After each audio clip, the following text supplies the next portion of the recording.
Hello दोस्तों, कैसे हैं आप? हमने इससे पहले पार्ट 2 के अंदर थाइलैमस, पिट्यूटरी और थायराइड ग्लैंड को कवर किया था। अब हम इस पार्ट 3 के अंदर बाकी बचे हुए सारी ग्लैंड्स को कवर कर लेंगे। सबसे पहले हम स्टार्ट करते हैं पैराथायरॉयड ग्लैंड से। हाँ, पैराथायरॉयड ग्लैंड, इसकी लोकेशन होती है tiny glands embedded in the posterior aspect of the thyroid. Thyroid gland के पोस्टीरियर एस्पेक्ट में ये एम्बेडेड होती है। अगर तुम इस फोटो को देखोगे तो इसके अंदर तुम्हारे ये तो है तुम्हारी फेरिंग्स, ये नीचे तुम्हारी इसोफेगस, इसके अंदर ये थायराइड है और इसके पीछे ये 4 छोटी-छोटी पैराथायरॉयड ग्लैंड इसके अंदर एम्बेडेड है। तो इसकी लोकेशन तुम्हें याद रखनी है और आ जाए तो ये एग्ज़ाम में तो इसको डिस्क्राइब ऐसे ही करना है। इसका जो हार्मोन रिलीज़ होता है वो है पैराथायरॉयड हार्मोन। ये सबसे पहले इसकी मेन जो बात है, ये प्राइमरी टारगेट ऑर्गन, ये किन-किन ऑर्गन्स को सबसे पहले टारगेट करती है? ये बोन को, स्मॉल इंटेस्टाइन को और किडनी को टारगेट करती है। अब जो प्राइमरी इफ़ेक्ट देखो, पीटीएच रेगुलेट करती है calcium balance, also magnesium and phosphate level in the blood. ये क्या करती है कि ब्लड के अंदर कैल्शियम बैलेंस, मैग्नीशियम बैलेंस और फॉस्फेट लेवल को ब्लड के अंदर कंट्रोल करती है। ब्लड में कंट्रोल करने का मतलब है ये ब्लड के अंदर इंक्रीज़ करती है। मैं तुम्हें साफ-साफ कॉन्सेप्ट स्टार्टिंग में ही बता देता हूँ कि ये कि इसका मेन जो फंक्शन है, इसका मकसद क्या है कि ये ब्लड के अंदर तुम्हारे कैल्शियम लेवल को इंक्रीज़ कर देगा। अब इस काम करने के लिए ये किसी भी हद तक जा सकता है। मतलब कि ये 3 प्राइमरी ऑर्गन को टारगेट कर रहा था, एक तो तुम्हारे बोन को, एक स्मॉल इंटेस्टाइन को, एक किडनी को। तो ये क्या करेगा, बोन में जाएगा, बोन से कैल्शियम तोड़ के ले आएगा, तो ऐसे करते कैल्शियम तुम्हारा इंक्रीज़ हो जाएगा।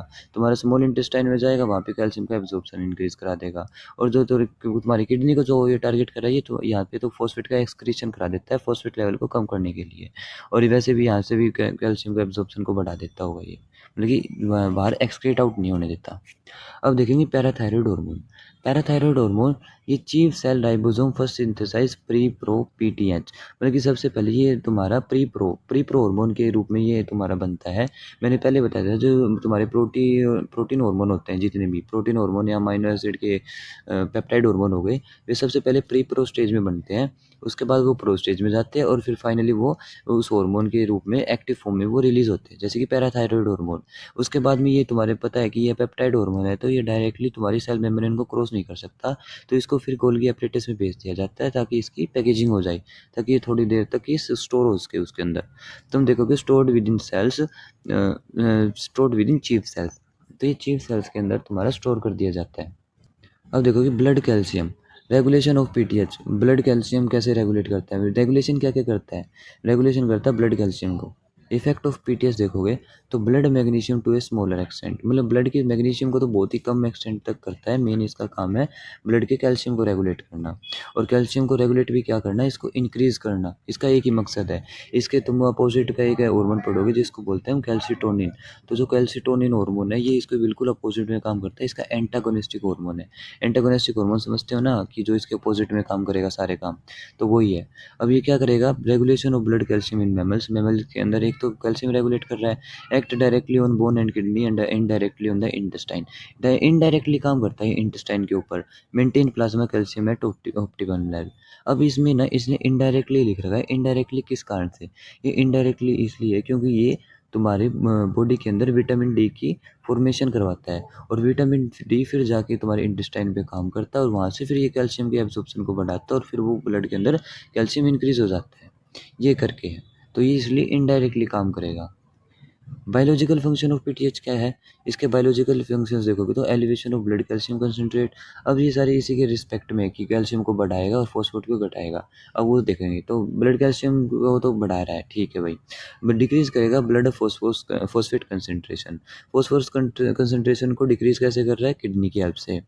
Increase urinary excretion of phosphorus, phosphorus की यूरिनरी एक्सक्रीशन को बढ़ा रहा है, ब्लड के कम कर रहा है, तो बात बराबर हो गई।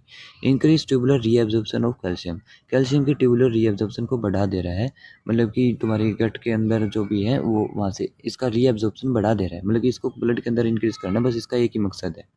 In skeletal remodelling and net rate of bone resorption, ये क्या करेगा, स्केलेटल सिस्टम जाएगा और वहाँ से बोन का रिजॉर्प्शन करना स्टार्ट कर देगा, रिजॉर्प्शन उसको तोड़ तोड़ के खींचेगा, मतलब कि उसकी ऑस्टियोलाइसिस करेगा and increase the number of osteoclast. Osteoclast वे सेल्स होती है जो बोन को तोड़ के उसमें से कैल्शियम बाहर निकालती है, और ये ऑस्टियोक्लास्ट जाती है सीधे उसके बोन के सरफेस के ऊपर।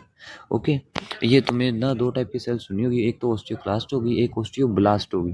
ब्लास्ट होती है ये मदर सेल्स होती है, फॉर्मिंग सेल्स होती है, ये तुम्हारी ओसियस टिश्यू को बनाती है। फिर to accelerate the formation of principal active vitamin D, ये क्या करता है, विटामिन डी को एक्टिव मतलब कि इसको बनाता है।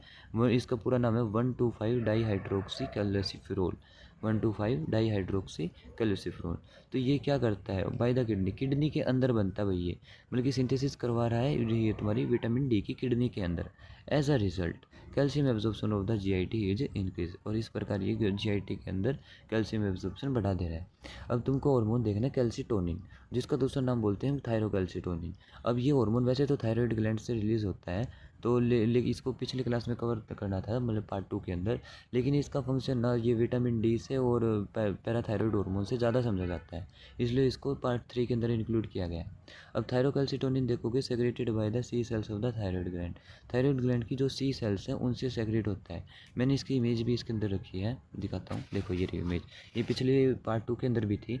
इसके अंदर मैंने तुम्हें बताया था कि ये फॉलिकुलर सेल्स है और ये बाहर इसके पैराफोलिकुलर सेल्स पड़ी है। जो पैराफोलिकुलर सेल्स है इसको सी सेल्स भी बोलते हैं। यहाँ से तुम्हारा थायरोकैल्सिटोनिन रिलीज होता है और यहाँ से तुम्हारा T3 और T4 रिलीज होता है। तो अब इसी के साथ देखोगे secreted by C cells in the thyroid gland, thyroid gland में सी सेल्स से सेक्रेट हो रही है। C cells also called parafollicular cells. अब सी सेल्स को पैराफोलिकुलर सेल्स कहते हैं, ठीक है। 32 अमाइनो एसिड पॉलीपेप्टाइड हार्मोन बनाती है ये, वो तुम्हें याद रखना है तो कर रख लेना, बाकी इतना इंपॉर्टेंट नहीं है, बहुत कितनी ग्लैंड्स का तुम याद कर लोगे, तो इसको याद करने का फिलहाल तो कोई फ़ायदा नहीं है। बस ऐसे याद रख लेना कि वो पेप्टाइड हार्मोन की रेंज कहाँ से कहाँ तक है, स्टेरॉइड की कहाँ से कहाँ तक है, उनका याद रख लेना, वैसे प्रिसाइज जाने की कोई ज़रूरत नहीं है। Synthesised as a pre pro calcitonin, इसको प्री प्रो कैल्सिटोनिन बनाते हैं, सेम एज जो कि जैसे कि प्रोटीन हार्मोन होता है, पहले प्री प्रो में बनता है, उसके बाद में फिर वो प्रो के अंदर कैल्शियम कन्वर्ट हो जाता है, फिर उसको फाइनली उसके एक्टिव फॉर्म यानी कैल्सिटोनिन के अंदर कन्वर्ट हो जाएगा। Package in membrane limited ex secretory canals, फिर उसको पैकेज कर दिया जाता है मतलब कि गोल्गी अपरेटस के अंदर, ताकि वो स्टोर हो सके। अब देखेंगे regulation of the calcitonin, calcitonin का रेगुलेशन कैसे होगा। Concentration of calcium in plasma and ECF, rate of calcitonin secretion increases. अब क्या है, जो कैल्शियम की कंसंट्रेशन है प्लाज्मा के अंदर और ईसीएफ के अंदर, रेट अगर ये इंक्रीज़ हो जाता है, rate of calcitonin secretion increases. अगर ये कैल्शियम अगर ब्लड के अंदर इंक्रीज़ हो गया, ये तुम्हारे ब्लड कैपिलरी है या ब्लड मतलब कि ब्लड वेसल है, अगर इसके अंदर कैल्शियम तुम्हारा इंक्रीज़ हो जाता है तो फिर ये एक्टिव होगा greatly in response to elevation in the blood calcium. इसके रिस्पॉन्स में magnesium ion too has a similar effect, magnesium का सिमिलर इफेक्ट रहता है, चाहे वो पैराथायराइड हो या कैल्सिटोनिन हो, इसको तुम इग्नोर मारो। In response to hypercalcaemia stored hormone from C cell is discharge rapidly into interfollicular capillaries.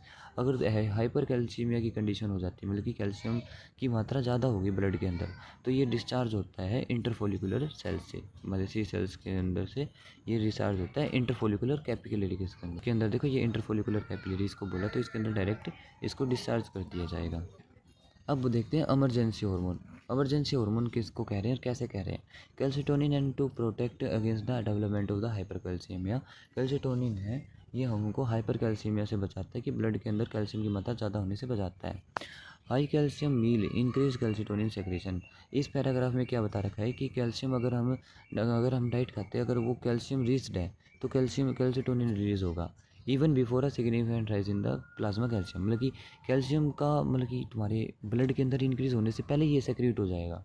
Has occurred this is because certain GIT hormone like gastrin, pancreozymin and glucagon detect high calcium and stimulate calcitonin release, तो उसको calcitonin release को मतलब इसको stimulate कर देते हैं। This prevent the development of hyper calcaemia, मतलब कि 3 हार्मोन के नाम लिए, ये मतलब कि उसके लेवल को इंक्रीज होने से पहले ही उसको बता देंगे और इसको सेक्रेट करवा देंगे। कौन कौन से हार्मोन, गैस्ट्रिन, पैनक्रियाजाइमिन एंड ग्लूकागोन। अब देखोगे तुम इफेक्ट ऑफ कैल्सिटोनिन, कैल्सिटोनिन के क्या क्या इफेक्ट्स हैं। एक्शन ऑफ पीटीएच एंड सीटी इज एंटागोनिस्टिक, एक दूसरे के दुश्मन है ये, एक बोलेगा मैं कैल्शियम को इंक्रीज करूँगा, एक बोलेगा मैं कैल्शियम को डिक्रीज करूँगा। On bone resorption, bone resorption के ऊपर ये दोनों एंटागोनिस्टिक है, और ये पॉइंट जरूरी है, इसने बोन रिजॉर्प्शन का है। क्यों, क्योंकि जो ये भाई फॉस्फेट के अंदर क्या होता है कि फॉस्फेट, ये दोनों हार्मोन फॉस्फेट का एक्सक्रीशन ही करवाते किडनी के अंदर, कोई भी फॉस्फेट को एब्जॉर्प्शन नहीं करवाता, ठीक है। इसलिए बोन रिजॉर्प्शन के मामले में ये दोनों एक दूसरे के एंटागोनिस्टिक है। PTS favour bone resorption, bone को तोड़ता है, and that is calcium from bone into plasma while calcitonin inhibit, बल्कि ये तो तोड़ के कैल्शियम को प्लाज्मा में इंक्रीज कर देगा, और बल्कि जो कैल्सिटोनिन है इसको इनिबिट करेगा। इन kidney both PTH and calcitonin decreases, if in kidney both PTH and calcitonin decreases the renal tubular reabsorption of phosphorus। तो ये इसका रीएब्जॉर्प्शन शुरू हो जाता है फॉस्फोरस का अगर ये दोनों कम हो जाए। ये दोनों इसको बाहर फेंकवाने में हेल्प करते हैं। More phosphate will be excreted in urine that is phosphaturia. अगर ये इन दोनों इंक्रीज हो गए तो ज़्यादा फॉस्फेट को बाहर निकाल दिया जाएगा, phosphaturia. Calcitonin administration leads to hypocalcaemia and hypophosphataemia. अगर तुम कैल्सिटोनिन को देखोगे ये तो फॉस्फेट को कम कर रहा है और यहाँ पे ब्लड के अंदर तुम्हारे कैल्शियम को भी कम कर रहा है, तो ये हाइपोकैल्सीमिक हार्मोन हो गया, हाइपोफॉस्फेटेमिक हार्मोन हो गया। The action of calcitonin is independent of vitamin D. इसका एक्शन विटामिन डी के इंडिपेंडेंट है, बल्कि जो पैराथायरॉयड हार्मोन था ये डिपेंड करता था तुम्हारे विटामिन डी के ऊपर। क्यों? क्योंकि पैराथायरॉयड हार्मोन को कैल्शियम इंक्रीज करना है तुम्हारे ब्लड वेसल के अंदर, और वो जब करेगा जब विटामिन डी है तुम्हारा उसमें एब्जॉर्प्शन करके इंक्रीज तुम्हारी किडनी से इसके अंदर कैल्शियम इंक्रीज कर देगा। तो ऐसे करके ये वाला इंडिपेंडेंट वो डिपेंड कर रहा है। PTH and calcitonin in addition to phosphaturia also lead to increase excretion sodium chlorine and calcium. तो फॉस्फेट्यूरिया जो पैराथायरॉयड है एंड कैल्सिटोनिन है, इन एडिशन टू फॉस्फेट्यूरिया, फॉस्फेट्यूरिया के अलावा इंक्रीज कर देते हैं excretion sodium chlorine and calcium. Chemical structure resemble that of steroid hormone. Steroid hormone के जैसे इसका केमिकल स्ट्रक्चर रिजेंबल करता है, बल्कि हमने जो पीटीएच देखा था और तुम्हारा कैल्सिटोनिन देखा था ये दोनों की दोनों प्रोटीन हार्मोन के थे, लेकिन ये वाला स्टेरॉयड का निकला, तो ये वाली पैकेजिंग इसकी नहीं होगी और इसका एक्शन भी प्रोस की तरफ होगा। Very small quantity of active form are required full biological activity. बहुत ही कम क्वांटिटी में चाहिए होता है ये अपनी बायोलॉजिकल एक्टिविटी के लिए, और नैनोग्राम के अंदर चाहिए होता है, मतलब कि नमक के एक क्रिस्टल के मान, बस नैनोग्राम, वो भी ज़्यादा बता दिया होगा मैंने। सिंथेसाइज बाय वन ऑर्गन, एक ऑर्गन से सिंथेसाइज होता है जैसे स्किन, इसलिए कहते हैं धूप का एक्सपोजर लिया करो, विटामिन डी मिलेगा। From precursor molecule as in the other hormone a small amount of ingested in diet, मतलब कि प्रिकर्सर मॉलिक्यूल से फिर ये बनेगा स्किन के अंदर। Transported by blood in bound form to target cell, ये ब्लड के अंदर बाउंड फॉर्म के अंदर एक जगह से दूसरी जगह में ट्रांसपोर्ट किया जाता है, primary intestine and bone. Toxic in excessive amount, अब तुम सोचोगे एक्सेसिव अमाउंट में हो गया तो ये टॉक्सिक हो जाएगा। अब तुम सोच के देखो ये उसकी एक नैनोग्राम ही पूरी बॉडी बायोलॉजिकल फंक्शन कंट्रोल कर सकती है, तो वो कितना टॉक्सिक मिलेगा, इसलिए उसको फिर बाउंड फॉर्म में एक जगह से दूसरी जगह लेके जाना पड़ता है। Enhances rate of existing reaction in the target cell, rate of existing reaction को इनहेंस कर देता है, इसलिए इसको हार्मोन कह दिया। Mechanism of action of the vitamin D को देखो अगर तुम, तो सिमिलर टू स्टेरॉयड हार्मोन की जैसी है, मतलब कि टारगेट सेल में जाएगा, साइटोसोल रिसेप्टर से बाइंड करेगा, फिर वो न्यूक्लियस के अंदर जाएगा, न्यूक्लियस में जाने के बाद स्पेसिफिक न्यूक्लियर रिसेप्टर में जाएगा, वहाँ से एमआरएनए ट्रांसक्रिप्शन होगा डीएनए के अंदर, फिर उसके अंदर इंक्रीज प्रोटीन सिंथेसिस हो जाएगी लाइक कैल्शियम बाइंडिंग, और फिर टारगेट सेल पे उसका बायोलॉजिकल इफेक्ट शो कर देगा। भाई टाइम ज़्यादा लग रहा है तो मैंने इसको बाईपास कर दिया। Biological effect of vitamin D देखोगे अगर तुम, बायोलॉजिकल इफेक्ट क्या है विटामिन डी का, ये इंक्रीज कर रहा है एब्जॉर्प्शन कैल्शियम का, and from intestine adequate level phosphorus in cellular fluid. Mineralisation of the bone matrix, और मिनरलाइजेशन करा रहा है बोन मैट्रिक्स का, बोन के अंदर मिनरलाइजेशन करा रहा है, मतलब कि कैल्शियम को डिपॉजिट करा रहा है ये बोन के अंदर, तो बोन को स्ट्रॉन्ग बना रहा है ये। A small amount of active vitamin D is required to enable PTH to exert its action, मतलब कि ये इसके थोड़े सा अमाउंट चाहिए ताकि पीटीएच अपना एक्शन कर सके बोन के ऊपर, exerts its action on bone, this is known as permissive effect. ये इसने क्या बोला कि इसको थोड़ा सा विटामिन डी चाहिए होता है ताकि ये बोन पे अपना काम कर सके, पीटीएच हार्मोन। कैसे भैया, अब इसको क्या करना है कि इसको ब्लड वेसल के अंदर तुम्हारा कैल्शियम को इंक्रीज़ करना है, और ये करेगा कैसे, अब भाई तुम्हारे खाने डाइट के अंदर तो कैल्शियम आ नहीं रहा, तो ये क्या करेगा, जाएगा बोन के पास, बोन में जाएगा और ऑस्टियोक्लास्ट करवा देगा और फिर इंक्रीज करवा देगा, मतलब कि यहाँ पे विटामिन डी इसको ऑस्टियोक्लास्टिस में हेल्प करता है, तो इसलिए कह रहा है ये इसकी थोड़ी सी अमाउंट चाहिए होती है इसको, इसकी हेल्प करती है। Increase transcellular transport of calcium in proximal part, increase transport of phosphorus in the distal part, जो ट्रांसपोर्ट हो रहा है फास्फोरस का उसको इंक्रीज कर देता है डिस्टल पार्ट में, कैल्शियम का प्रोक्सिमल पार्ट में। In response to 1,2,5 dihydroxycalciferol the intestinal absorption cell synthesise and secrete a specific calcium binding protein, तो ये क्या करती है, कैल्शियम बाइंडिंग प्रोटीन सिंथेसाइज करती है in response to vitamin D के रिस्पॉन्स में, तो कैल्शियम बाइंडिंग प्रोटीन सेक्रेट करती है। कैल्शियम बाइंडिंग प्रोटीन है ट्रांसपोर्ट करता है कैल्शियम को luminal to the basilar border of intestinal absorptive cells, मतलब कि ये फिर कुल मिला के ये इंटेस्टाइन में एब्जॉर्ब करवाने का हेल्प करवाएगा, and regulate intracellular calcium concentration, और ऐसे फिर कैल्शियम की कंसनट्रेशन को रेगुलेट करेगा। The basilar aspect of intestine absorptive cell calcium is exchange for sodium and so that calcium enter the ECF। कुल मिला के सोडियम के साथ एक्सचेंज करेगा और एंटर कर जाएगा ECF के अंदर। Vitamin D also act on the bone, ये बोन के ऊपर भी जाके काम करता है, मैंने पिछले भी डिस्कस किया था।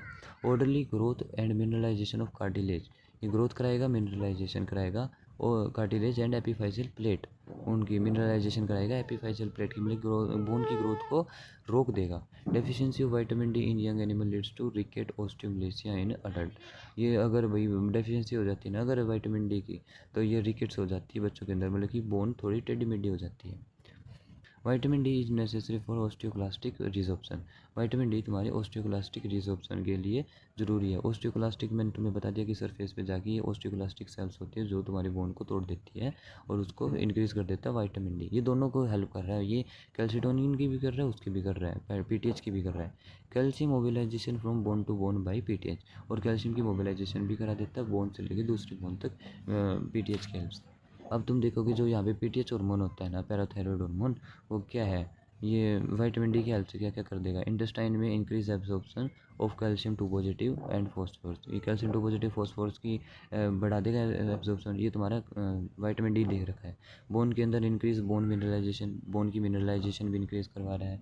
Immune cell induce differentiation, immune cells की डिफ्रेंशिएशन करवा रहा है। ट्यूमर माइक्रो एनवायरनमेंट दे रहा है, inhibit proliferation, induces differentiation, inhibits angiogenesis, ये कुछ काम दे रखे हो, तुम देख लेना लास्ट वाले, जो मेन इंपॉर्टेंट अपने को वो याद है अपने एग्जाम के पॉइंट ऑफ व्यू से। Deficiency of vitamin D can result from, अब डेफिशिएंसी ऑफ विटामिन डी किस किस काम से हो सकती है, एक तो डाइटरी डेफिशिएंसी हो सकती है कि डाइट के अंदर विटामिन डी तुम्हारा कम मात्रा में आने लग रहा है। इनएडिक्वेट एक्सपोजर टू सनलाइट, की तुम धूप में कम फिर रहे हो तो उस कारण विटामिन डी की थोड़ी कमी होने लग रही है। उसके बाद देखोगे deficiency of 1 alpha hydroxylase enzyme, अगर तुम इसका पूरा नाम देखोगे 1 अल्फा 2,5 डाई हाइड्रोक्सी कैल्सिफेरॉल इसका पूरा नाम है, तो डाई हाइड्रोक्सी उसमें हाइड्रोक्सिल ग्रुप है, तो इसके लिए हाइड्रोक्सिलेज एंजाइम लग रहा है। Disorder of parathyroid gland, parathyroid gland का डिसऑर्डर देखो। अब अभी इसके सभी के डिसऑर्डर्स देखने हैं कि हाइपर पैराथायरॉयडिज्म हो जाएगा, excessive amount of PTS secreted bye pathological parathyroid glands. अब क्या होगा कि भाई पैराथायरॉयड ग्लैंड का सेक्रेशन अगर ज़्यादा हो जाएगा तो हाइपर पैराथायरॉयडिज्म कंडीशन हो जाएगी, जिससे मिनरल और स्केलेटल होम्योस्टेसिस से डिस्टर्बेंस हो जाएगी, मतलब कि स्केलेटल बोन के अंदर कितना मिनरल जमा होना चाहिए जो भी है उसकी होम्योस्टेसिस डिस्टर्बेंस हो जाएगी। Increase calcium concentration plasma skeletal lesion in fibrous like generalise osteo dystrophy, अब क्या कह रहा है कि ये तुम्हारी प्लाज्मा के अंदर इंक्रीज़ कर देगा कैल्शियम कंसनट्रेशन को और तुम्हारी ओस्टियो डिस्ट्रोफी कर देगा, ओस्टियो यानी बोन, बोन की डिस्ट्रोफी कर देगा, मतलब बोन टेढ़ी मेढ़ी कर देगा, फिर उसको तोड़ने शुरू कर देगा। It can be form lesion with parathyroid gland less common than on form is of 2, अरे ये ना 2 टाइप की होती है, सिंपल सी बात है, एक तो होती है रीनल हाइपर पैराथायरॉयडिज्म, एक होती है nutritional parathyroidism. Renal hyper parathyroidism क्या है कि इसमें क्या होता है कि रीनल ग्लैंड अपनी थोड़ी काम करना फंक्शन करना थोड़ा अजीब ढंग से काम करना शुरू कर देती है। इसमें क्या है कि क्रोनिक रीनल फेलियर हो जाता है तो तुम्हारी किडनी सही से काम नहीं कर पाती, तो इसमें क्या होगा, significant decrease in the GFR कम हो जाएगा, फॉस्फेट इज रिटेंट, स्टिमुलेट कर देगा पीटीएच को, पैराथायरॉयड ग्लैंड को कि इसको एक्सक्रीट आउट कराओ। अब तुम देखोगे दूसरी न्यूट्रिशनल हाइपर पैराथायरॉयडिज्म, इसमें क्या करेगा, डाइट के अंदर डेफिशिएंसी होगी कैल्शियम की, तो डाइट के अंदर कैल्शियम की डेफिशिएंसी है, अब इसको तो भाई बढ़ानी है ब्लड के अंदर कैल्शियम लेवल, तो फिर क्या करेगा ये तो और बोन का रिजप्शन करना शुरू कर देगा, या फिर इसकी मतलब कि इसकी लेवल बढ़ जाएगी ब्लड के अंदर, फिर जाएगा और फिर और कहीं जाके काम करना शुरू कर देगा। अब vitamin D three leads to hypocalcaemia, vitamin D three है वैसे तो हाइपोकैल्सीमिया रिजल्ट हो जाती है, हाइपोकैल्सीमिया कैसे की जाएगी, ये बोन के अंदर डिपॉजिट करने लग जाएगा, मतलब मेन तो इसका काम हड्डियों को मजबूत बनाना ही है, वो क्या करेगा, इंटेस्टाइन से उठाया वहाँ पे ले गया ब्लड के अंदर और फिर वहाँ से फिर डायरेक्ट जाएगा तुम्हारी हड्डियों के अंदर, तो कुल मिला के ये ब्लड के अंदर आया तो लेकिन वापस हड्डी में चला गया, तो हाइपोकैल्सीमिया कर रहा है। This stimulate the parathyroid to secrete PTH, फिर पीटीएच रिलीज होता है तो कॉमन कैट एंड डॉग, तो ये कॉमन होता है कैट और डॉग के अंदर, ठीक है। स्यूडो हाइपर पैराथायरॉयडिज्म भी शो हो सकती है, इसमें क्या है हाइपर कैल्सीमिया हो जाएगी, हाइपर कैल्सीमिया ऑफ मैलिग्नेंसी, ये मेटाबॉलिक डिसऑर्डर है, इसमें क्या है अगर पीटीएच नहीं इसमें इंक्रीज होगा, मतलब कि हाइपर पैराथायरॉयडिज्म होगा, मतलब कि हाइपर यानी पीटीएच बढ़ेगा लेकिन पीटीएच नहीं बढ़ेगा, पीटीएच जैसा बढ़ेगा, इसलिए इसको शूडो बोला है। Pseudo PTH like substances are secreted in the excessive amount by malignant non parathyroid origin, मतलब कि नॉन पैराथायरॉयड ओरिजिन से ये पीटीएच लाइक हार्मोन सेक्रेट होना शुरू हो जाएगा। As a result hypercalcaemia develop हो जाएगी, कैल्शियम ब्लड के अंदर इंक्रीज हो जाएगा। Common tumours are apocrine gland, lymphosarcoma और एडिनोकार्सिनोमा, ये दो होती है, ये कैंसर होते हैं भाई। ये अब देखो कि तुम हाइपोपैराथायरॉयडिज्म, इसके लेवल कम होने का। Less common condition hyperparathyroidism, मतलब कि लेस कॉमन कंडीशन है अगर हाइपर पैराथायरॉयडिज्म से कंपेयर करें। Most common in cats due to the reason cat being treated hyperthyroids for the removed along the thyroid. अरे ये क्या कहना चाहता है कि ये वैसे तो लेस कॉमन है, अगर ज़्यादातर इसके केस कैट्स के अंदर ही मिलते हैं। क्यों? क्योंकि उसके अंदर जो थायराइड ग्लैंड है उसको निकालना, रिमूव करना पड़ता है। मतलब अगर थोड़ी सी भी मतलब कमी हो गई थायराइड ग्लैंड के अंदर तो उसको रिमूव करना पड़ता है। लेकिन उसके दौरान क्या है, सर्जरी में ये भी साथ में निकल जाती है। देखो disorder of the C cell function यानी कि कैल्सिटोनिन के फंक्शन में भी दिक्कत आ सकती है। ये calcitonin in seen in the bulls specially for aged Guernsey breed with thyroid cell tumour हो गया तो फिर क्या होगा, ये इंक्रीज हो जाएगा इसका सेक्रीशन, तो बुल्स के अंदर देखी जा सकती है। हाइपोकैल्सीमिया जो कंडीशन है common develops near the time of calcium demand, ये कैल्शियम डिमांड के टाइम पे ये हाइपोकैल्सीमिया दिखा सकती है एसोसिएटेड विद पार्चुरेशन। अब अगर बॉडी को कैल्शियम की ज़रूरत है तो उस जगह पे कैल्शियम चली जाएगी, तो फिर तो ब्लड के अंदर कम हो जाएगी, तो कैल्शियम की डिमांड के अनुसार हाइपोकैल्सीमिया हो सकती है। जैसे कि पार्चुरेशन में तुम्हारे कैल्शियम की ज़रूरत पड़ती है, तो तुम्हारा कैल्शियम जाएगा तुम्हारे पार्चुरेशन के टाइम यानी कि तुम्हारे यूट्रस के पास या वेजाइना के पास, और ब्लड के अंदर हो जाएगा तुम्हारा कैल्शियम की डेफिशिएंसी, पार्चुरेंट हाइपोकैल्सीमिया इन डेयरी काउस। अब देखो वही एग्जांपल है, मेटाबॉलिक डिसीज़ है, हाई प्रोड्यूसिंग डेयरी काउस के अंदर देखी जा सकती है, करेक्टराइज बाय सीवर हाइपोकैल्सीमिया। इसमें ज़्यादा मतलब कि बड़ी मात्रा में हाइपोकैल्सीमिया भी हो सकती है।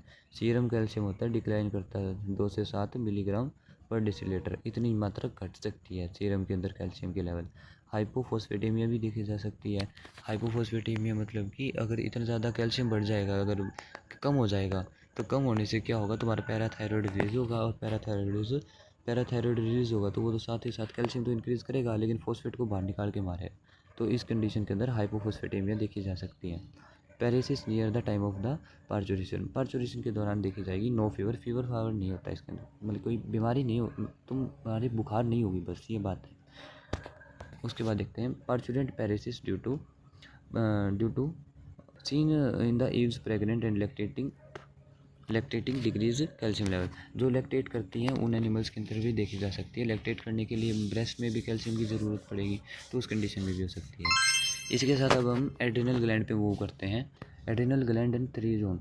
अब एड्रिनल ग्लैंड को देखना है। एड्रिनल ग्लैंड दो पार्ट्स में डिवाइड होती है, 2 पार्ट्स में। एक इसका होता है मेडुला, एक होता है इसका कोर्टेक्स इसका फिर 3 जोन में डिवाइडेड होता है। एक का नाम है जोना ग्लोमेरुलोसा, दूसरा है जोना फेसिकुलाटा, तीसरा है zona reticularis.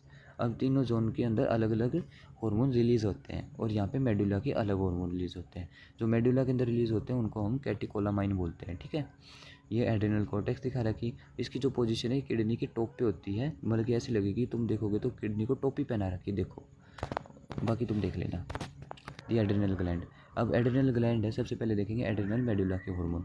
Adrenal medulla 3 specific zones of adrenal cortex, और एड्रिनल कॉर्टेक्स की भी 3 specific zones adrenal cortex and each producers specific class of steroid hormone. इसके अंदर स्टेरॉइड हार्मोन रिलीज होते हैं, और हर एक अपने अपनी स्पेसिफिक क्लास के अनुसार रिलीज करता है। Zona glomerulosa mineralocorticoid, fasciculata glucocorticoid, reticularis androgen. Fasciculata glomerulosa reticularis. Hormones of the adrenal cortex देखते हैं सबसे पहले। 3 क्लास कौन कौन सी है? ग्लूकोकोर्टिकोइड होते हैं कोर्टिसोल, मिनरेलोकोर्टिकोइड होते हैं एल्डोस्टेरोन, और सेक्स स्टेरॉइड होते हैं एंड्रोजन्स। अब ये 3 हार्मोन है। अब glucocorticoids and sex steroids are synthesised in both zona fasciculata and reticularis. एक जो ग्लूकोकोर्टिकोइड है और सेक्स स्टेरॉइड है आर सिंथेसाइज्ड इन बोथ, ये दोनों के अंदर सिंथेसिस होती है, फेसिकुलाटा में भी रेटिकुलरिस में भी। एक्सेप्शन देखो, डीऑक्सीकोर्टिकोस्टेरोन which synthesizes both zona fasciculata is reticularis। ये क्या कह रहा है? डीऑक्सीकोर्टिकोस्टेरोन है ये ना सिंथेसाइज होता है बोथ सोना फेसिकुलाटा में भी और रेटिकुलरिस पे भी, मतलब कि फेसिकुलाटा और रेटिकुलरिस दोनों के अंदर सिंथेसिस हो रही है। फेसिकुलाटा और रेटिकुलर यानी ग्लूकोकोर्टिकोइड यानी कोर्टिसोल और एंड्रोजन के साथ डीऑक्सीकोर्टिकोस्टेरोन ये एक हार्मोन है, ये दोनों के अंदर बनता है तुम्हारे फेसिकुलाटा में भी और रेटिकुलरिस में भी। ग्लूकोकोर्टिकोइड्स कोर्टिसोल देखेंगे। रेगुलेशन ऑफ ग्लूकोकोर्टिकोइड सेक्रेशन कैसे होता है, एक तो फीडबैक मैकेनिज्म से होगा। फीडबैक मैकेनिज्म में तुम्हें बहुत बार बता चुका, तुम देख लेना। और दूसरा है डायर्नल वेरिएशन, ये इंपॉर्टेंट है। डायर्नल वेरिएशन, डायर्नल वेरिएशन क्या है, तुम्हारी दिन रात कैसी जा रही है, नींद से रिलेटेड है यार कि तुम्हारी दिनचर्या कैसे है। डायर्नल वेरिएशन मतलब कि तुम्हारी चेंज हो जाएगी। अगर मान लो एक दिन तुम 2 बजे सो रहे हो रात के, एक दिन 11 बजे सो गए, एक दिन 10 बजे सो गए, तो वो ऐसे करके वो वेरिएशन चलते रहती है, वो देखा जाता है। ठीक है। कोर्टिसोल है। अब इसके क्या क्या फंक्शन होंगे, देखो इम्यून सिस्टम के अंदर तो फंक्शनल इसका है इम्यूनोसप्रेसेंट। लीवर के अंदर ग्लूको नियोजेनेसिस। मसल के अंदर कराएगा प्रोटीन की कैटाबोलिज्म। और एल्डोस्टेरोन के अंदर कराएगा लाइपोलाइसिस। अब मैं इसको याद कराने के लिए तुम्हें बताता हूँ। कोर्टिसोल को हम बोलते हैं स्ट्रेस हार्मोन।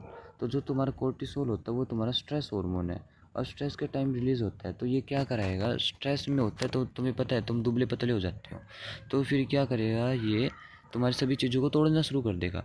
प्रोटीन का कैटाबॉलिज्म कर देगा, लाइपोलाइसिस यानी तुम्हारे लिपिड यानी तुम्हारे फैट का कैटाबॉलिज्म कर देगा, ग्लूकोनियोजेनेसिस यानी ग्लूकोज बनाना यानी तुम्हारे अंदर ग्लाइकोजन जो पड़ी है जिसके अंदर तुम्हारा ग्लूकोज स्टोर्ड है उसको तोड़ देगा। तो ये सभी को तोड़ देगा, तो ये तोड़ने का काम करता है। और ये इम्यूनोसप्रेसेंट है, ये सभी के जाके रिसेप्टर भी तोड़ता है, तो इम्यूनोसप्रेसेंट है। अगर ज़्यादा टाइम तक ले लिया इसको तो इम्यूनोसप्रेसिव एजेंट है ये।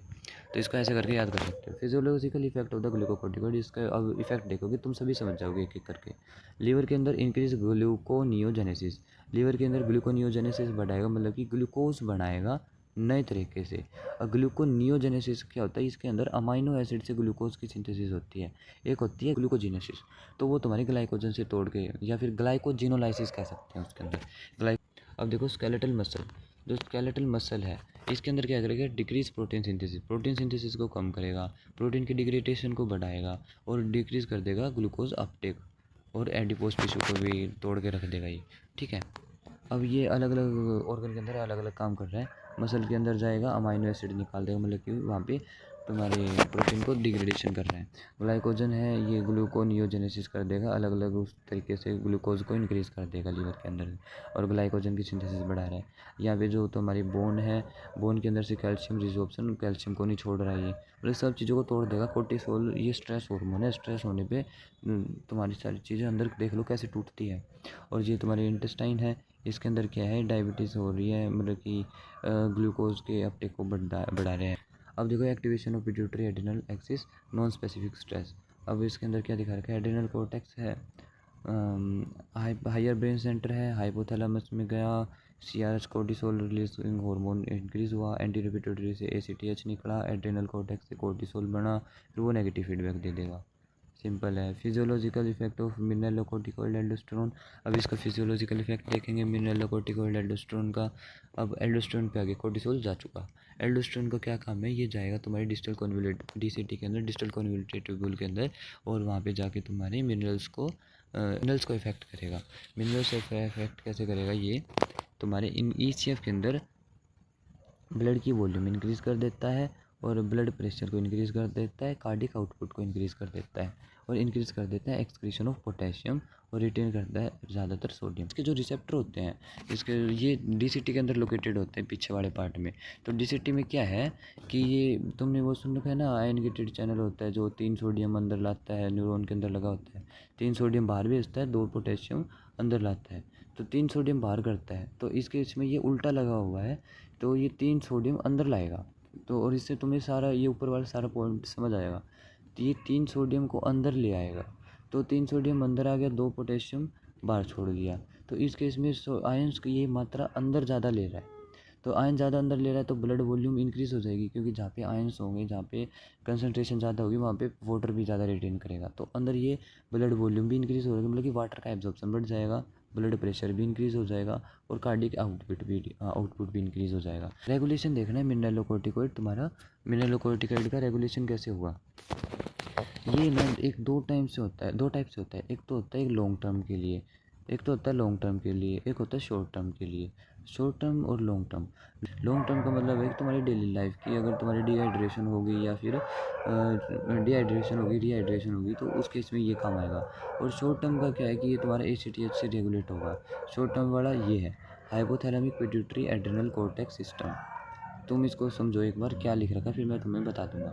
ACTH increase synthesis of aldosterone. अगर ACTH बढ़ता है, भाई हाइपोथैलेमस पिट्यूटरी को कहता है ACTH बढ़ा, उसने बढ़ाया तो सिंथेसिस ऑफ एल्डोस्टेरोन इंक्रीज होगा।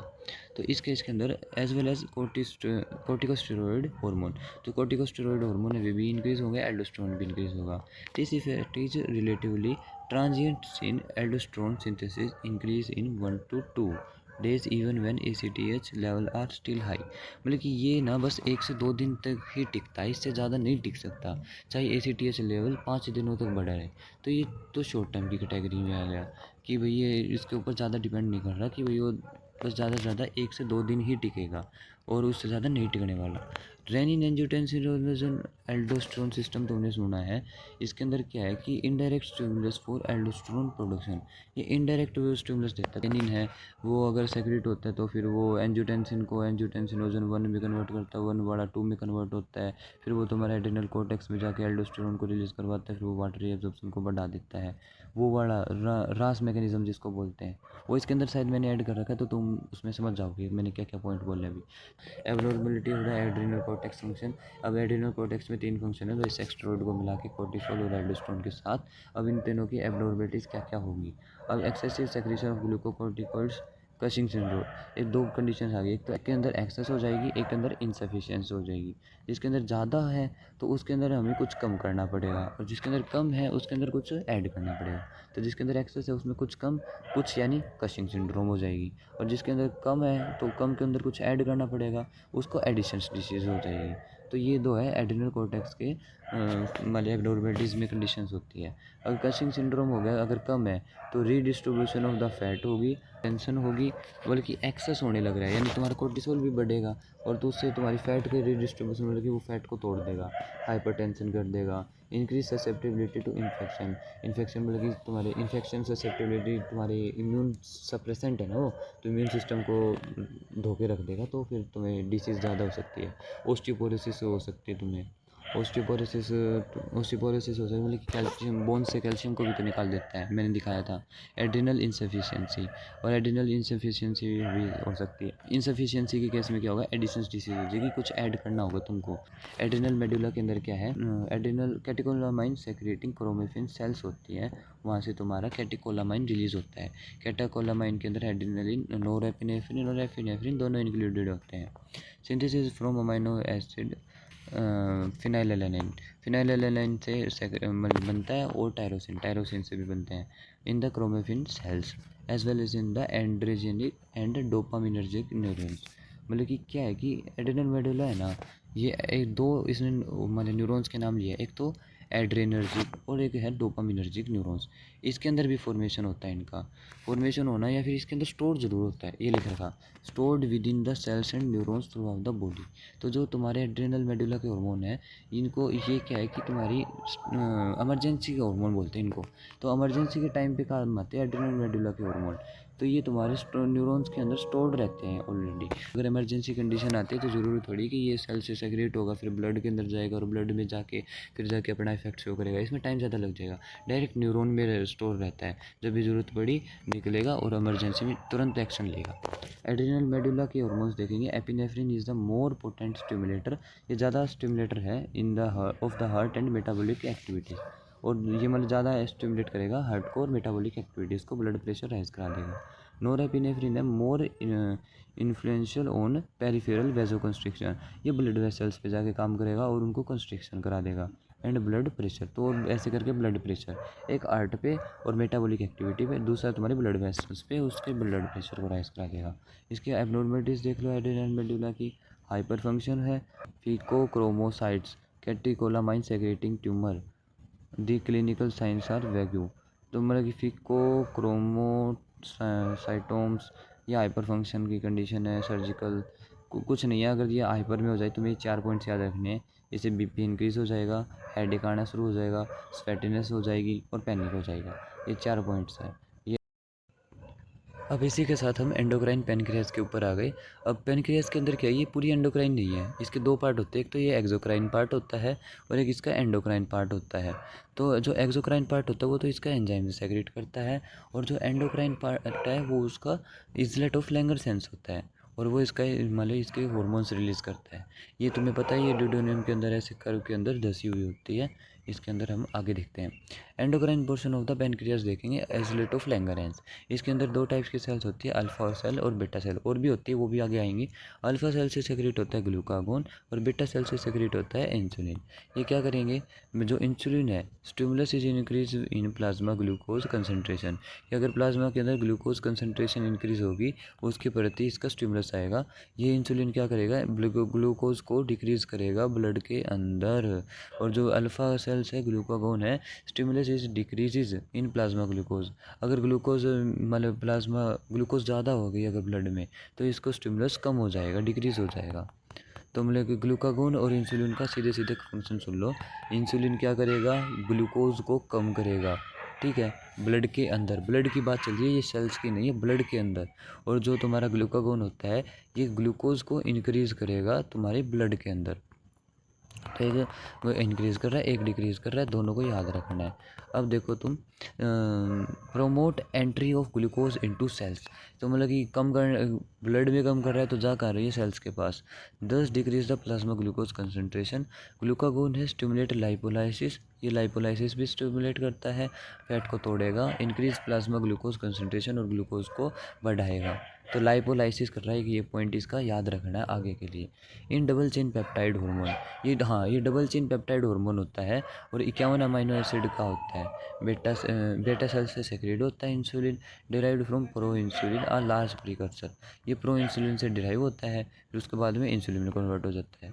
प्रो इंसुलिन के अंदर, इसके अंदर क्या बोलते हैं, ये 3 चैन होती है, उसके बाद में एक सी चैन हट जाती है और ए और बी चैन ही बच जाती है। अब देखो regulation of insulin synthesis and secretion. Insulin synthesis and secretion कैसे रेगुलेट होती है, इंक्रीज ब्लड ग्लूकोज, अगर ब्लड ग्लूकोज ज़्यादा होगी तो स्टिमुलेट होगा। अगर अमाइनो एसिड ज़्यादा होगी ब्लड के अंदर तो स्टिमुलेट होगा। फैटी एसिड ज़्यादा होगी ब्लड के अंदर तो स्टिमुलेट होगा। एसिटाइल कोलिन हो गया, अगर पैरासिम्पैथेटिक एक्टिविटीज़ है तो स्टिमुलेट होगा। देखो देखो देखो देखो, एक पॉइंट है, पैरासिम्पैथेटिक एक्टिविटी के अंदर इंसुलिन स्टिमुलेट हो रहा है, मतलब कि सिंपैथेटिक के अंदर ये स्टिमुलेट होगा। अब क्या बात है कि मतलब कि इनिबिटर है, ग्लूकागोन स्टिमुलेट होगा तुम्हारा सिंपैथेटिक में। ग्लूकागोन क्या करता है, ब्लड की ग्लूकोज इंक्रीज़ करता है। और जो सिंपैथेटिक है, तुम्हें पता है फेयर फाइट फ्लाइट के केस में, कि जब भी तुम्हें डर लग रहा है या फिर उस टाइम पे तुम्हें एनर्जी चाहिए, तो ब्लड के अंदर ग्लूकोज ज़्यादा होनी चाहिए। तो वो कब होगी, ब्लड ग्लूकोज ज़्यादा कब होगी, जब तुम्हारा ग्लूकागोन काम करेगा। तो ग्लूकागोन सिंपैथेटिक में है, और पैरासिम्पैथेटिक तुम्हारा स्टिमुलेट करेगा इंसुलिन को। ग्लूकागोन लाइक पेप्टाइड, ये है, इसको भाई स्टिमुलेट करता है, पता नहीं क्या है। उसके बाद देखो सोमेटोस्टेटिन, एपिनेफ्रिन और नोरेपिनेफ्रिन इसको नीचे मतलब कम कर देते हैं। ये नोरेक सोमेटोस्टेटिन इसको डिक्रीज कर देता है, ये तुम्हारी पेनक्रियास से ही रिलीज होता है। मेटाबॉलिक इफेक्ट ऑफ इंसुलिन देखोगे तो दोनों एक दूसरे के एंटागोनिस्टिक। अगर इंसुलिन ज़्यादा होगा तो फिर ग्लूकोज ऑक्सीडेशन ज़्यादा होगा, ग्लाइकोजन सिंथेसिस होगी, फैट सिंथेसिस होगी, प्रोटीन सिंथेसिस होगी। अगर तुम्हारा ग्लाइकोजन ज़्यादा होगा तो ग्लाइकोजिनोलाइसिस, ग्लूकागोन हो, ग्लूकागोन अगर ज़्यादा होगा तो ग्लाइकोजिनोलाइसिस होगी, ग्लूकोनियोजेनेसिस होगी, और इंक्रीज़ करेगा कीटोन्यूरिया।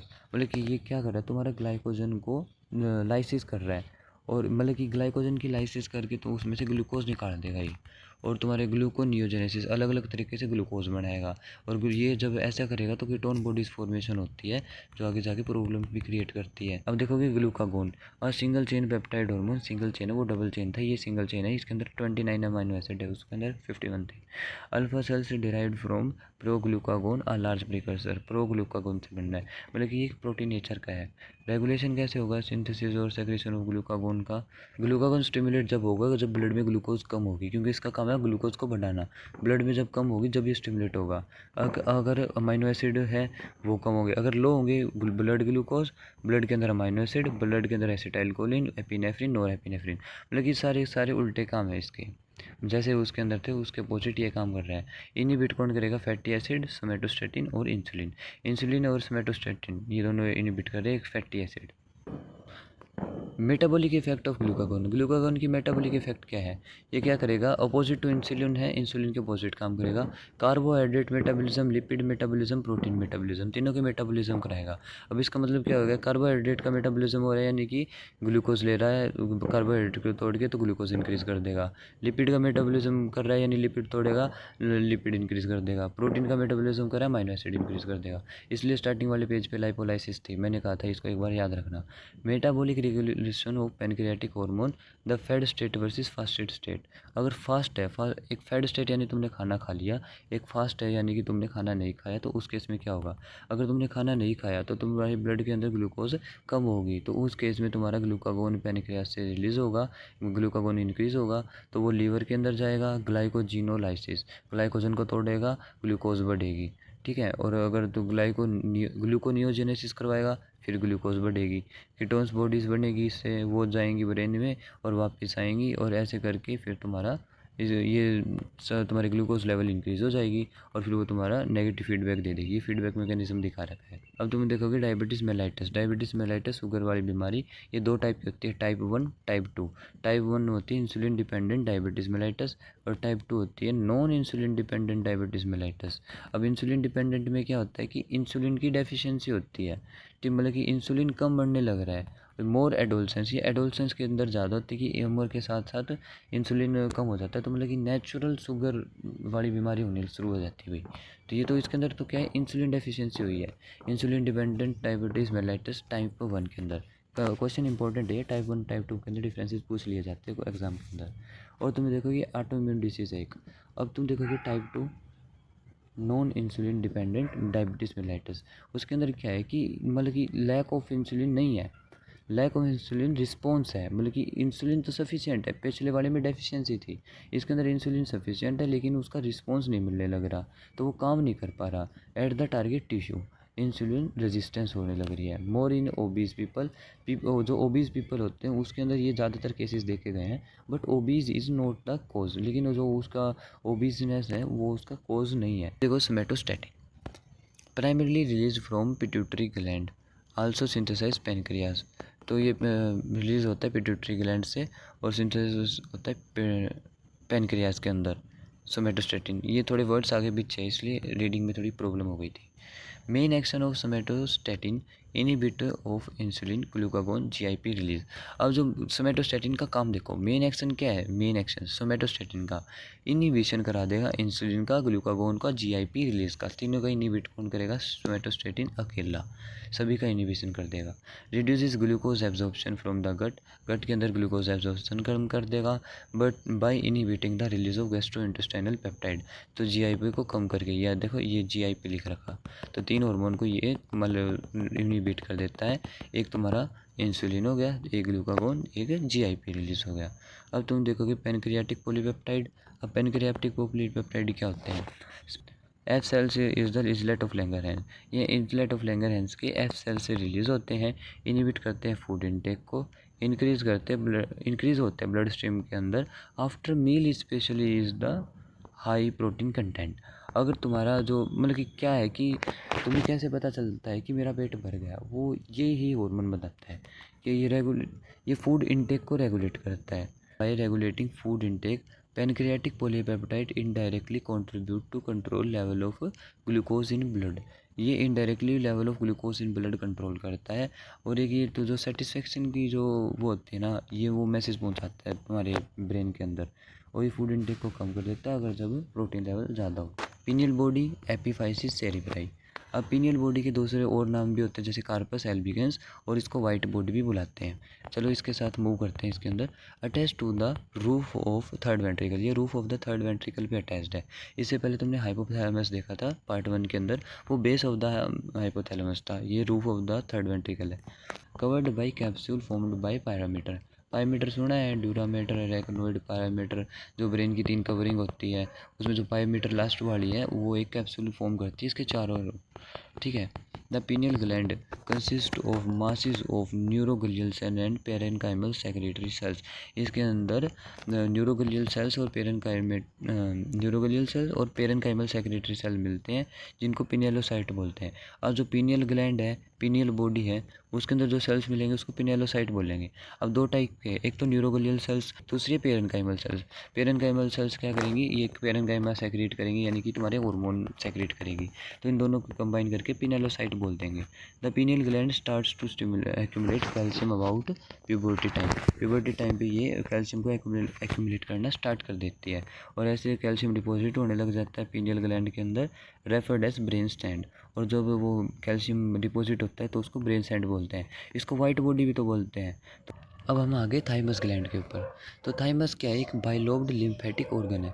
एक तो ये लिम्फेटिक ऑर्गन है, ये बाइलोब्ड है, तो लोब्ड ऑर्गन हो गया तुम्हारा thymus. Located posterior to the sternum and between the lungs. इसकी लोकेशन बहुत गजब है। एक तो पोस्टीरियर टू स्टर्नम, स्टर्नम के पीछे लोकेटेड है, बिटवीन द लंग्स, और लंग्स के बीच में। Enclosed in a connective tissue capsule. ये कनेक्टिव टिश्यू कैप्सूल के अंदर इनक्लोज होता है। तो जो कैप्सूल होता है ये gives extension into the lobes. वो लोब्स के अंदर ये लोब है, इसके अंदर जो कैप्सूल ऐसे एक्सटेंशन भी करता रहता होगा, नोन एज ट्रेबिकुले, उसको ट्रेबिकुले बोल देते हैं। Which divided the lobes into two lobules, और जो इसको डिवाइड कर देता है दो लूब्यूल्स के अंदर। Each lobule has peripheral cortex and central medulla. इसके अंदर भी कॉर्टेक्स और मेडुला बनी हुई है। Cortex is composed of tightly lymphocytes held in place by reticular tissue fibres. अब क्या है कि रेटिकुलर टिश्यू फाइबर होते हैं जो लिम्फोसाइट होती है इसकी कॉर्टेक्स में, इसको पकड़ के रखती हैं। और जो मेडुला है, मेडुला के अंदर एपिथेलियल सेल्स पड़ी हुई होती है, वाइडली स्कैटर्ड लिम्फोसाइट, और उसके सेल्स के बीच में लिम्फोसाइट पड़ी होती है थोड़ी बहुत।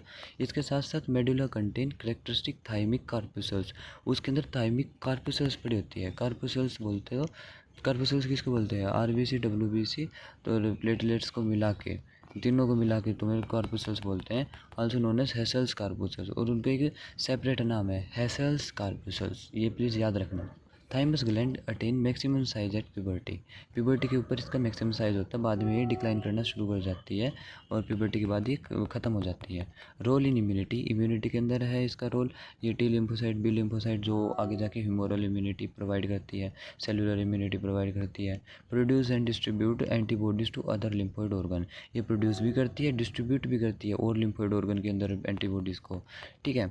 T cell that destroy the invading microbes. T cell तो जो दूसरे माइक्रोब्स इन्वेड कर रहे हैं उनको डिस्ट्रॉय कर देगी। Directly indirectly by producing different substances, अलग अलग सब्सटेंस जिनको हम मतलब एंटीबॉडीज़ बोलते हैं। Hormones produced by thymus glands are thymosin, thymic humoral factor, thymopoietin. Thymosin hormone बोलते हैं जो थाइमस ग्लैंड रिलीज करती है। अब थाइमिक हार्मोन को फंक्शन देखो। Promote the proliferation maturation of T cells. Proliferation maturation करवाएगी टी सेल्स का। Retard ageing process, ageing process मतलब कि बुढ़ापे को ये रिटार्ड करेगी। अब देखेंगे lymphoid tissue consist primarily of lymphocyte that are of two type. इसके अंदर प्राइमरली लिम्फोसाइट होती है, दो टाइप्स की होती है। T cell cellular immunity provide करेगी, B cell the plasma cells यानी प्रोड्यूस करती है एंटीबॉडीज़ जो ह्यूमरल इम्यूनिटी प्रोवाइड करेगी। तो टी सेल और बी सेल ये दो टाइप की लिम्फोसाइट सेक्रेट करती है, रिलीज करती है, बनाती है। Derived originally in embryo from stem cells in the bone marrow. ये ओरिजिनली जो स्टेम सेल्स होती है ना बोन मैरो के अंदर, वहाँ से डिराइव की जाती है।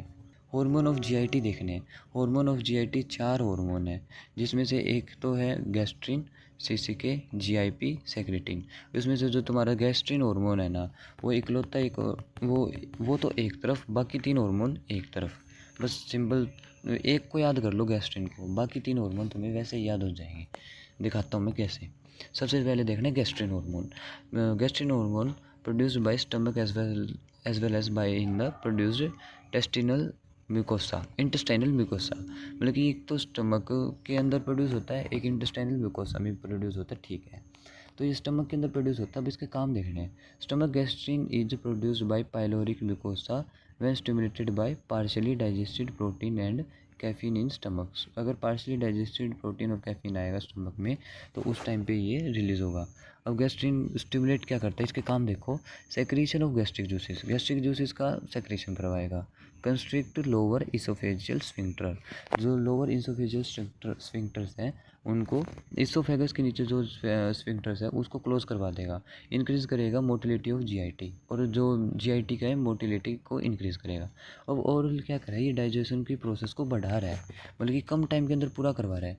अब उसके लिए क्या क्या करेगा, एक तो तुम्हारे सबसे पहले करेगा भाई ये लोअर इसोफेजियल स्फिंक्टर को क्लोज कर देगा, मतलब कि पहले तो फूड को वापस ना जाने दे। उसके बाद क्या करेगा, सेक्रेशन कराएगा गैस्ट्रिक जूसेस का। ये क्या करेंगे, उसको डाइजेशन की प्रोसेस को इंक्रीज़ कर देंगे, जल्दी फास्ट होने लग जाएगी। फिर ये मोटिलिटी इंक्रीज़ कर देगा जीआईटी ट्रैक्ट की।